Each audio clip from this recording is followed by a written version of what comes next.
Hi,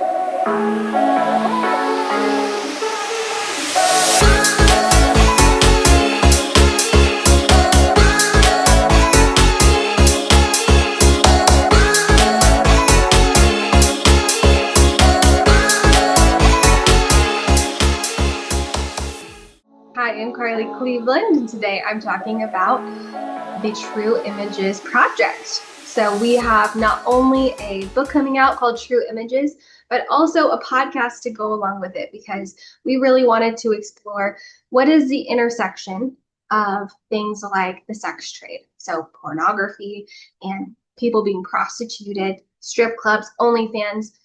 And we often think about trafficking, but what about abuse that's being fueled by this? So abuse in homes, domestic violence situations, child on child sexual abuse, and online exploitation. How do those things intersect? And what we found is there's not only an undeniable connection, but that actually the sex trade, and especially pornography, is really fueling those kinds of abuse.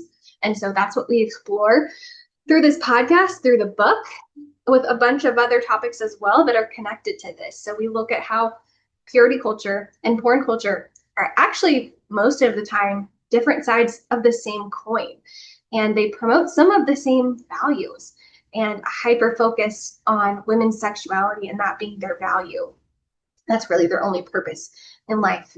And looking at some of those different facets and how to push both of those aside so we can pursue a flourishing biblical sexual ethic that is really theologically robust, that we're not just taking some elements of this and that we like, because that's really what purity culture did, was take some good ideas and then kind of throw in a couple verses here and there. And we really took a lot of scripture and also Jesus out of the equation. What we want to do is not water it down, but help build it up even more to strengthen it and help people see how important it is, because a biblical sexual ethic is what shows both a husband and wife in a relationship dignity and value, and that it's unification as one, not use or abuse or taking advantage of someone, not one person who is being prioritized in the relationship and the other person being used, because that's porn culture. We want to show, what does scripture tell us about what are bad examples of sexual relationships? Why is marriage the place that God designed sexuality for? And what does it look like for that to be a relationship that models the relationship between Jesus and his church? So those are some of the topics that we explore. We also look at practical advice for parents. So how can we keep our kids safe online? How can we make sure that in our homes we're having conversations that point them first to Jesus, and also to understanding what a healthy relationship looks like? Maybe as they get older, helping them understand what a healthy marriage looks like, how to look out for signs of things like abuse, and to make sure that we're helping them pick good partners and that they know that they can come to healthy, trusted adults when they need help. There's also a lot of really great resources throughout this podcast for people who are struggling with porn use, who are struggling with, maybe they've been involved in the sex trade on the buying end of things and maybe purchasing prostituted people, or they frequent strip clubs or different maybe OnlyFans accounts. And we want to give them the different resources and tools to help understand, of course, the inside, the other side of what's happening, what's actually going on, what kind of exploitation and abuse that most prominently the women in these experiences are undergoing on a daily basis, and what the reality is behind the scenes. But also to say, this is not the end of the road for you, and we want to give you resources and advice from trusted professionals who can help guide you in a Christ-like way to have a better life for yourself, and not just for yourself, but for the people who might be experiencing exploitation as a result of these habits. And not in a shame-based way, not in a we're better than you, here we'll reach down and give you some help, but to say we all experience brokenness because of our sin.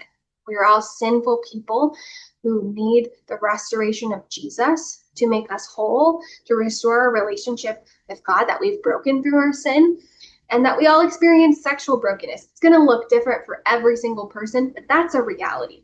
People lust, they objectify other people, maybe they struggle with things like we talk about in the book, pornography or sex buying. Maybe it might look completely different for everyone.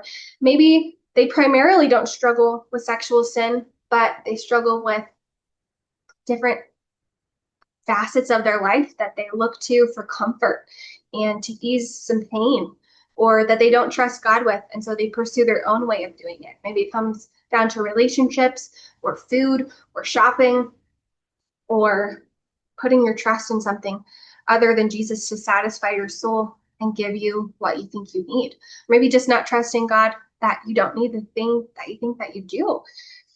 That's all a part of this. And so this is why we are so passionate about this project, because it's not just one issue, and we didn't want to look at a purity culture approach of just don't have sex till you're married and that's it, or don't look at pornography because it's bad, but to say, well, why? Because the world is promising empowerment, and this is actually good for you. It's good for you to watch. It's good for you to participate in. Actually, the most empowered that a woman can be is when she's a part of the sex trade.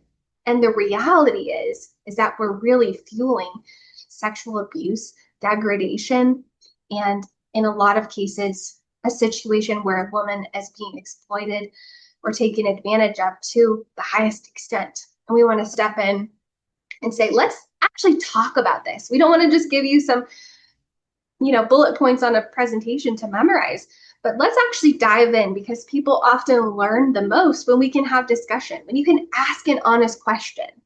And that is what over and over again has compelled me to ask questions about this, because so often we hear, you can't push back, don't ask any questions about this.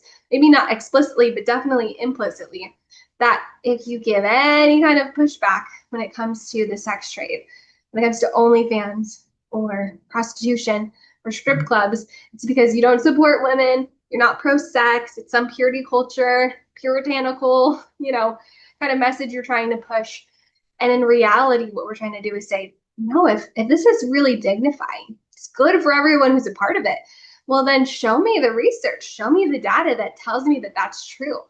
And over and over and over again, what we find is that data and longitudinal research and firsthand experiences continue to tell us that women are experiencing sexual abuse and rape and assault of various kinds, and so many horrific realities on a daily basis as a part of these systems that are in place as a part of the sex trade, that the foster care system is a direct pipeline into the sex trade.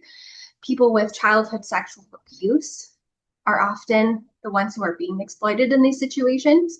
And so we want to ask, well, why are we hearing two different stories, and what is the truth? And that's what we're seeking to find through this podcast. It's so fantastic because it's not just myself that's a part of this, but I have so many great people that have been a part of this to be interviewed, who have given their professional thoughts and opinions, people who are biblical scholars and who are radical feminists, who are against prostitution, who are behind amazing nonprofit organizations that are teaching people the realities of porn, or who are ministering directly to victims of sex trafficking and going into strip clubs to make sure people know that they're loved by Jesus. All of those different voices. And also, I have great co-hosts. I have a professor of philosophy, two pastors, and myself, and we discuss these issues, we talk about them, and we really wanted to foster an environment of having those diverse opinions, coming back to scripture, being grounded and rooted in what the Bible tells us about, of course, the gospel message at the center of all of this. And as a result, what flourishing sexuality looks like as God designed it to be.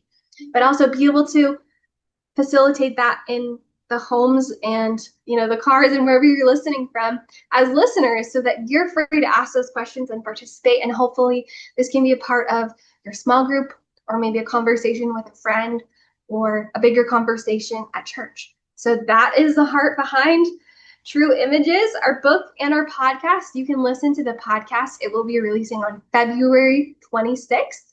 Make sure that you follow us, that you are ready for all of the updates and exciting surprises that we have along the way. We'll see you there.